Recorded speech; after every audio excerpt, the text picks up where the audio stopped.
Terima kasih Anda masih bersama kami dalam Sapa Indonesia Pagi. Saudara, polemik kerusakan lingkungan akibat aktivitas tambang di Raja Ampat terus bergulir. Publik kini menanti langkah selanjutnya dari pemerintah yang dinilai belum menjadi langkah konkret dalam menjawab isu ini. Sementara masyarakat sekitar terus merasakan dampaknya.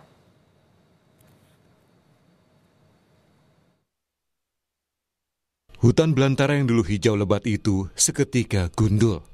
Terbuka menganga di sana-sini.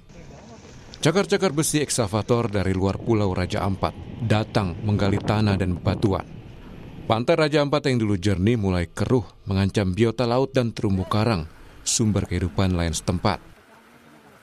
Nelayan di Raja Ampat bagian barat, kami menolak ekspansi tambang di Raja Ampat karena tidak membawa dampak positif dalam bentuk apapun bagi kami.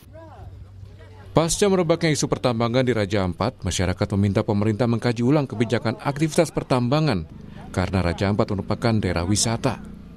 Warga bilang sejak informasi aktivitas tambang menyeruak, wisatawan yang datang mulai berkurang.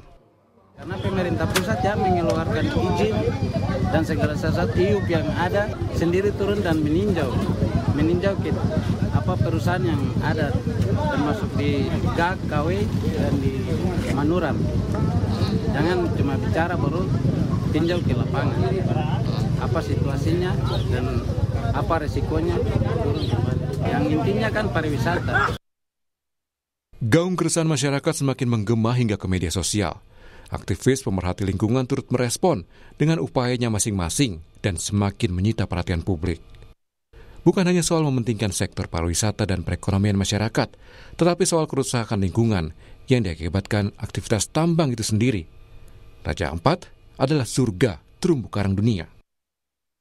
Undang-Undang Nomor 1 Tahun 2014 tentang pulau-pulau kecil tidak diperkenankan adanya pertambangan di pulau-pulau kecil gitu. Jadi ini membuat kekeliruan seakan-akan kalau dia tidak pariwisata boleh, padahal bukan itu. Intinya adalah kegiatan pertambangan mineral dan batu bara tidak boleh dilakukan di pulau-pulau kecil. Dan saat ini kita juga bahkan bisa melihat sedimentasi yang terjadi di sekitar pesisir pulau-pulau yang ditambang di Raja Ampat, terutama di Pulau Gak dan di Pulau KW. Artinya, secara kasat mata kita bisa melihat kerusakan lingkungan secara langsung yang terjadi di Raja Ampat. Merespon tudingan merusak ekosistem, PT GAK Nikel mengklaim pihaknya sudah membangun tempat reklamasi khusus.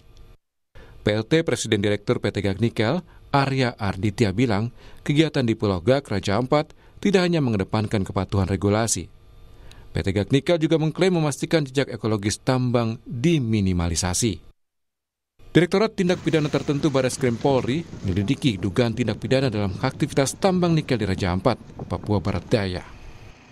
Merespon penyelidikan Bareskrim Polri, Menteri Energi dan Sumber Daya Mineral Bahlil Lahadalia ingin persoalan tambang di Raja Ampat diselesaikan secara adat. Bahlil mengklaim pihaknya sudah mengirim tim lapangan untuk mengecek aktivitas tambang di sana. Saya pikir nanti coba kami akan komunikasikan secara baik-baik dengan pihak kepolisian, para penegak hukum, untuk agar bagaimana caranya bisa kita selesaikan secara adat Papua, ya. Karena kemarin kan sudah kita tim sudah turun, sudah mengecek. Saya pikir ini adalah bagian daripada respon pemerintah terhadap pikiran baik masyarakat, dan juga pemerintah memang sudah melakukan ini sejak bulan Januari karena sudah ada Perpres Satgas penataan lahan lingkungan dan termasuk tambang. Polisi turut mengawal kebijakan pemerintah terkait perizinan pengawasan aktivitas tambang di Raja Ampat. Kapolda Papua Barat Daya Brigjen Gatot Haribowo bilang, polisi akan melakukan edukasi ke warga setempat, termasuk menyerap aspirasi soal dampak dan hasil penambangan nikel di sana. Satu persepsi menindaklanjuti, follow up apa yang sudah menjadi kebijakan pemerintah pusat di bawah Presiden. Untuk beberapa perusahaan-perusahaan yang sementara mau mengajukan izin, ini masih didalami, dan seperti disampaikan juga oleh Bapak Menteri kemarin, ada beberapa hal yang mungkin harus ditinjau ulang. Tentunya melalui Polres setempat, kita juga berharap untuk nanti melakukan edukasi menjadi kebijakan pusat, dan tentunya aspirasi dari masyarakat lokal juga yang tentunya ini yang mendapatkan dampak positif dari adanya perusahaan tersebut, itu juga akan kita berikan pengertian lah. Kini publik menanti apakah langkah pemerintah saat ini sebagai jawaban mutlak penyelamatan lingkungan di Raja Ampat sebelum penyesalan besar karena dampak kerusakan lingkungan selalu masif dan permanen. Tim Liputan, Kompas TV.